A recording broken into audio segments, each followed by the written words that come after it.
የአፍሪካ ህብረት መደበኛ የሥራ አስፈጻሚ ምክር ቤት ስብሰባ በቅርቡ በልብ ህመም ምክንያት በ78 ዓመታቸው በሞት ለተለዩት የቀድሞ የማላዊ ፕሬዝዳንት ቢንጓ ሙታሪካ የህሊና ጸሎት በማድረግ ነበር ስብሰባውን የጀመረው። ከህብረቱ አባል ሀገሮች የተወጣጡ የውጭ ጉዳይ ሚኒስትሮችና ሌሎች ሚኒስትሮችን ያካተተ ነው የአፍሪካ ህብረት የሥራ አስፈጻሚ ምክር ቤቱ 21ኛ መደበኛ ጉባኤውን በዚህ በአፍሪካ ህብረት ትልቁ አዳራሽ ማከናወን ጀምሯል። በመክፈቻ ስነ ስርዓቱ ላይ የተገኙት የአፍሪካ ህብረት ኮሚሽን ሊቀመንበር ጃምፒንግ እንደተናገሩት ታዲያ አፍሪካ ምንም እንኳን የተለያዩ በርካታ ችግሮች በዚህ ዓመት በ2012 እንደ አውሮፓውያን አቆጣጠር ቢያጋጥማትም ችግሮቿን ተቋቁማ የተሻሉ እድገት ደረጃዎችን ማስመዝገብ ችላለች ነው ያሉት። The year 2012 has been proclaimed as the year of shared values centered on democracy, good governance, human rights. የያዝነው 2012 ዓ.ም በጋራ ሴቶቻችን ላይ የምንሰራበት ዓመት ተብሎ ተወስኗል። በዲሞክራሲ በመልካም አስተዳደርና በሰብአዊ መብቶች ላይ ማዕከል በማድረግ በዚህ ረገድ መልካም ለውጦች አምጥተናል። ምንም እንኳን በርካታ ፈተናዎች ቢያጋጥሙንም በአጠቃላይ ያለው ሁኔታ ግን እጅግ አበረታች ነው። ዶክተር ጃምፒንግ በንግግራቸው እንዳብራሩት በሴኔጋል፣ ሌሴቶ በቅርቡ ደግሞ በሰሜን አፍሪካ ሀገራት የተደረጉት ምርጫዎች ስኬት ምን ያህል አህጉሪቱ በዲሞክራሲው እምርታ ያመጣች እንደሆነ ያሳያል ብለዋል። ሚስተር ፒንግ በንግግራቸው አፍሪካን አሳስቧታል ያሏቸውም ነገሮች ነበሩ። ከነዚህ መካከል በምዕራባዊ ሳህራ ያለው አለመረጋጋት፣ የኢትዮ ኤርትራ ጉዳይ እንዲሁም የሶማሊያ ያልተቋጨ አጀንዳ ጥቂቶቹ ናቸው ብለዋል። ይህንን ለመፍታትም In this regard, the ongoing efforts to define the vision of Africa and the strategic partnership with the United Nations. በዚህ ረገድ የአፍሪካን ራዕይ በተግባር ለመተርጎም ከተባበሩት መንግስታት ድርጅት ጋር ያለው ስትራቴጂያዊ አብሮነት በዋናነት በሰላምና መረጋጋት ላይ መፋጠን ይኖርበታል።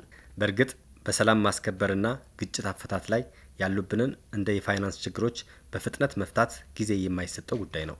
በ21ኛው የሥራ አስፈጻሚ ምክር ቤቱ መደበኛ ጉባኤ መክፈቻ ሌላው መልእክታቸውን ያስተላልፉት በተባበሩት መንግስታት ድርጅት ዋና ጸሐፊ ስር ሥራ አስፈጻሚና የተባበሩት መንግስታት ድርጅት የአፍሪካ ኢኮኖሚ ኮሚሽን ኃላፊ አብዱላይ ጃኔ እንዳሉት ደግሞ አውሮፓን ያጋጠማት የኢኮኖሚ አለመረጋጋት አፍሪካ ላይ ክፉ ጥላ ማጥላቱ አልቀረም ብለዋል።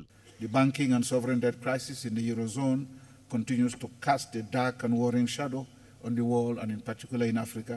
በዩሮ ቀጠናው ያለው የባንኮችና የሀገራት በዕዳ የመዘፈቅ ቀውስ ከአውሮፓ ጋር የጠነከረና የሰፋ የንግድ ግንኙነት ያላት አፍሪካ ላይ የስጋትና የችግር ጥላውን ማጥራቱን ቀጥሏል።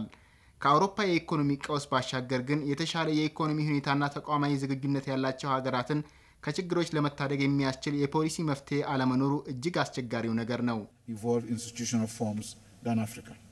የህብረቱን ያለፈ ዓመት የሥራ አፈጻጸም ሪፖርት መገምገም የህብረቱን የተለያዩ አካላት የሥራ አፈጻጸም መቃኘትና እንዲሁም ለዋናው ጉባኤ የሚሆኑ አጀንዳዎችን ለማጸደቅ ማቅረብ የዚህ የአፍሪካ ህብረት የሥራ አስፈጻሚ ምክር ቤት የሁለት ቀናት ውሎ የስብሰባ አጀንዳዎች ሆነው ይቀጥላሉ ማለት ነው።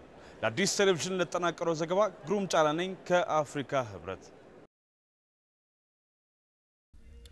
19ኛው የአፍሪካ ህብረት የመሪዎች ጉባኤ በመዲናችን አዲስ አበባ ከሐምሌ 4 ጀምሮ በአምባሳደሮች ጉባኤ ከዚያ በመቀጠል ደግሞ በ21ኛው የሥራ አስፈጻሚ ምክር ቤት ስብሰባ እየቀጠለ ይገኛል።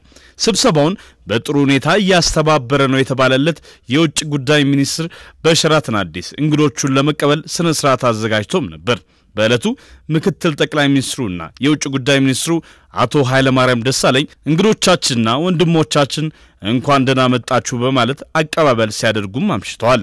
ታዲያ በስነ ስርዓቱ ላይ ያገኘናቸው የውጭ ጉዳይ ሚኒስትር ቃል አቀባይ አምባሳደር ዲና ሙፍቲ እንዳሉት ኢትዮጵያ በአጭር ጊዜ ውስጥ የቤት ስራዋን ሰርታ እንግዶቿን ተቀብላለች ብለዋል። የዚህ ስብሰባ ተረኛ አስተናጋጅ መሆን የነበረባት ሀገር ማላዊ ናት። ማላዊ በራሷ ምክንያት ይሄን ማስተናገድ ባለመቻሏ የህብረቱ መዲና የሆነችው ኢትዮጵያ ማስተናገድ አለባት። በዚህ መሰረት ለዝግጅት የተሰጠን ጊዜ በጣም አጭር ነበር። በዚህ ባጭር ጊዜ ውስጥ ከዚህ ቀደም የነበረውን ልምድ ቀምረን ይዘን ማለት ነው ህብረተሰቡ ምክንያቱም ይሄን ጉባኤ ማስተናገድ ኢትዮጵያ ውስጥ ልምዱ የቆየ ነው፣ የዳበረ ልምድ ነው ያለው። ያው እንደምታየው በተሳካ ሁኔታ ጉባኤውን ለማስተናገድ ተችሏል። የውጭ ጉዳይ ሚኒስትር ለክብራቸው በተዘጋጀ ስነ ስርዓት እንኳን ወደ ቤታችሁ ተመልሳችሁ መጣችሁ ካላቸው ዲፕሎማቶች መካከል የተወሰኑት እንዳሉት የኢትዮጵያ መንግስት ያከናወናቸው ያሉ ተግባራት በሙሉ ለህብረቱ ያለውን ውግንና በትክክል የሚያንጸባርቅ ነው ብለዋል። ከነዚህ መካከል ጆን ባኮሌ እንዲህ ይላሉ። I think when we see this reception, this confirm definitively the big solidarity. እኔ እንደሚመስለኝ ይህን አቀባበል ስነ ስርዓት ስንመለከት የኢትዮጵያ መንግስት ከአፍሪካ ህብረት ጋር ያለውን ትልቅ አጋርነትና መልካም ስራ በእርግጠኝነት የሚያመለክት ነው። ኢትዮጵያ በተሰጣት አጭር ጊዜ ሁሉን ነገር በማጠናቀቋ አድናቆቴን መግለጽ ፈልጋለሁ። እዚህ ያለ ሁሉም ሰው የኢትዮጵያ መንግስት ለስብሰባው ያደረገ ባለው ድጋፍና እንግዳ አቀባበል ደስተኛ ነው። In a very short notice. So we appreciate a lot. በርካታ አፍሪካውያን ሁለተኛ ቤታችን የነጻነት ተምሳሌት ወደሚሏት ኢትዮጵያ መልሰው በመምጣታቸው ኩራት ይሰማቸዋል። ለዚህም አገልግሎታችንን በሰፊው ያቀርብና የሀገሪቱን ገጽታ እየገነባን ነው ያሉት የባህልና ቱሪዝም ሚኒስትሩ አቶ አሚን አብዱል ቃድርና የኢትዮጵያ አየር መንገድ ዋና ስራ አስፈጻሚ አቶ ተወልደ ገብረ ማርያም ናቸው። ብዙዎቹ ሀገራችን ስብሰባውን ልታስተናግድ በሚወጡት መስፈርቶች እየተመረጠች ያለችበት ሂደት ነው ያለውና ይሄ አንዱ የኛን ገጽታ የተለወጠበትን ሁኔታ ነው የሚያሳየው። አሁን እዚህ ብታዩዋቸው እንግዶች በሙሉ ከመጡበት በሙሉ በተለይ ሰብሳሃራን አፍሪካ በኢትዮጵያ አየር መንገድ ነው የሚመጡትና ትልቅ ነገር ነው ለኢትዮጵያ። ዛሬ አዲስ አበባ ምናልባት ከዋሽንግተን ከኒውዮርክ ከለንደን እና ከጄኔቫ ቀጥላ በዓለም በአምስተኛ ደረጃ ትልቅ የዲፕሎማቲክ ኮሚኒቲ ያላት ሀገር ናት ያላት ከተማ ናት እና ይሄ ለኢኮኖሚክ ዴቨሎፕመንታችን ትልቅ አስተዋጽኦ አለው። ለበርካታ ዓመታት ለአፍሪካ አንድነትና ለጠቅላላው የአፍሪካ አንድነት ስኬት የኢትዮጵያ መንግስት የተጫወታቸው ሚናዎች በየዘመናቱ ትልቅ የሚባሉ ናቸው።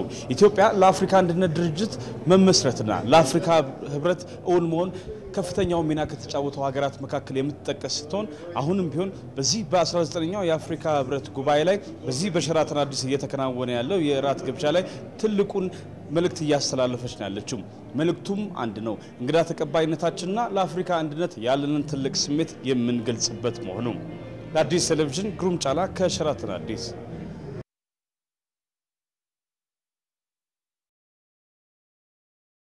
ለአፍሪካ ልማት አዲስ አጋርነት ኔፓድ እንደ አውሮፓውያን አቆጣጠር በ2001 ዓ.ም በዛምቢያ ሉሳካ በተደረገ የአፍሪካ መሪዎች 37ኛ ጉባኤ ላይ ነበር ጸድቆ በስራ ላይ ዋለው። ዓላማውንም በአፍሪካ ሀገራት መካከል የሚከናወኑ የኢኮኖሚና የንግድ ልውውጦችን ማፋጠን ላይ አድርጓል። እነሆ 27ኛው የኔፓድ ጉባኤ በዚህ በአፍሪካ ህብረት አዳራሽ እየተከናወነ ነው የሚገኘው በአሁኑ ወቅት። በዚህ መሰረትም በተለይ በሀገራት መካከል የሚደረገውን የተሻለ ኢኮኖሚ እንቅስቃሴ ለማጠናከር በአፍሪካ ህብረት አሰራር ውስጥ ኔፓድ ተካቶ ውጤት ሊያመጣ የሚችልባቸው መንገዶች መምከር ያስፈልገናል የሚል ዓላማ ይዞ ውይይት እየተደረገበት ይገኛል። የህብረቱ የወቅቱ ፕሬዝዳንትና የቤኒኑ ርዕሰ ብሔር ዶክተር ቦኒ ያይ በስብሰባው መክፈቻ እንዳሉት ኔፓድን ወደ አፍሪካ ህብረት አሰራር ለማስገባት መወሰናችን የልማት አጀንዳዎቻችንን የበለጠ ግልጽ እንዲሆኑ ረድቷል ብለዋል። የዋናው ሐሳብ አንደኛ ትርጉም የኔፓድን የትኩረት አቅጣጫዎች በአገር አቀፍና በክፍለ አህጉራት አሰራር ውስጥ በማካተት ፕሮግራሞቻችንና እቅዶችን በተሻለ ሁኔታ ማሳካት ነው። የህብረቱ ኮሚሽን ሊቀመንበር ዶክተር ጃምፒንግ በበኩላቸው ለአፍሪካ እድገት አዲስ አጋርነት የያዘውን አሰራር ከሀገራትና ክፍለ አህጉራት ጋር ማጣመር ያስፈልጋል ብለዋል። One of the definitions of the main ideas on the role and responsibilities of ንግግሮቻችን ለዚህ ተቋም የተሻለ መዋቅር ያበጁለታል ብዬ ተስፋ አደርጋለሁ። ለዚህም ኔፓድን ውጤታማ ለማድረግና በቂ በጀት መድቦ ወደ ስራ ማስገባት የግድ ይሆናል። ኔፓድን በህብረቱ አሰራር ውስጥ ለማካተት ከተስማማን በኋላ የአፍሪካ የእድገት አጀንዳ የበለጠ በብዙዎች ዘንድ ግንዛቤን ፈጥሯል።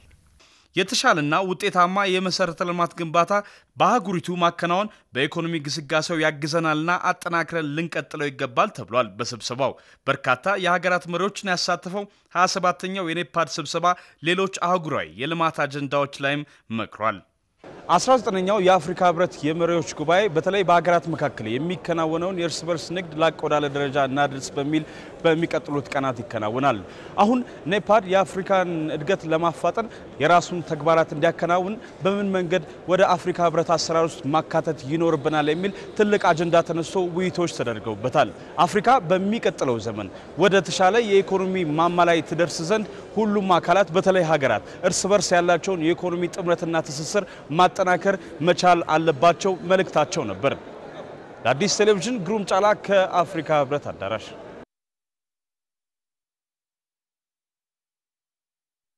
አዲሱ የአፍሪካ ህብረት ህንጻ ዳግም የመሪዎች ጉባኤን ለማስተናገድ ዝግጅቱን አጠናቆ ብዙዎች ከትመውበታል።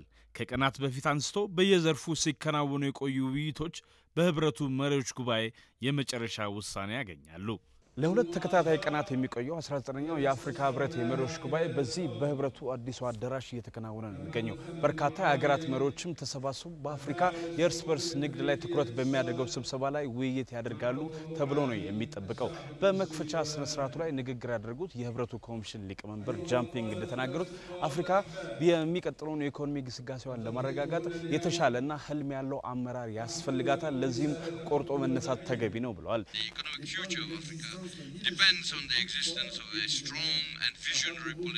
የመጪው ጊዜ የአፍሪካ ኢኮኖሚ የአህጉሪቱን የሰው ኃይል ውጤታማ በሆነ ተቋማዊ አሰራር የሚመራ ፖለቲካዊ አስተዳደር ላይ እየተንተራሰ ነው። ባለፉት 6 ወራትም ኮሚሽኑ በራሱ በኩል የአህጉሪቱን የልማት አጀንዳዎች ለማስረጽ ብዙ ስራ ሰርቷል።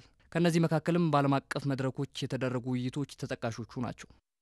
ሚስተር ጃምፒንግ የአፍሪካ ህብረት ኮሚሽን ሊቀመንበር በጊኒ ቢሳውና ማሊ የተከናወኑ መፈንቅለ መንግስቶች በጎ ለውጦች ላመጣው የአህጉሪቱ ዲሞክራሲ ውድቀት ናቸውና ሊወገዙ ይገባቸዋልም ብለዋል በንግግራቸው።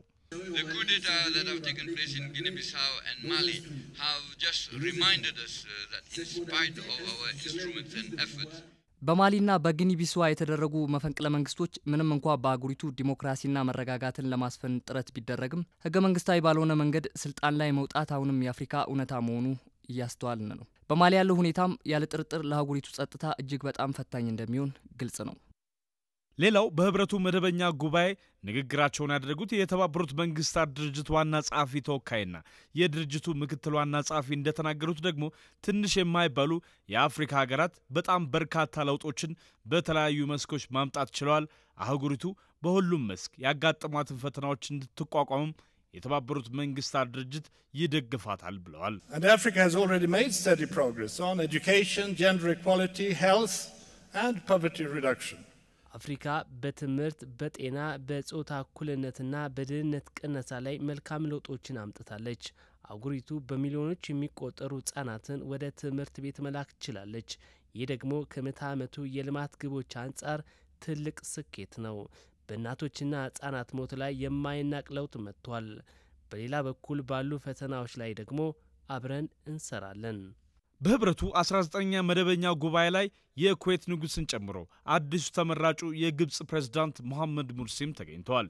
በ19ኛው የአፍሪካ ህብረት የመሪዎች ጉባኤ ላይ ከሚከናወኑ አበይት ተግባራት መካከል የህብረቱ ኮሚሽን ሊቀመንበርን መምረጥ አንዱ ነው። በዚህም ጃምፒንግና የደቡብ አፍሪካ ዙማ ተወዳዳሪዎች ሆነው ቀርበዋል። ባለፈው ጊዜ እንደሚታወሰው በተለይ የአፍሪካ ህብረትን የኮሚሽንነት ሊቀመንበርነት ስራ ለመስራት በርካታ ምርጫዎች ቢከናወኑም ሊሳካ አልቻለም። በዚህ መሰረትም የአፍሪካ ህብረት የመጨረሻው ውሳኔ ወስናል። ለአዲስ ቴሌቪዥን ግሩም ጫላ።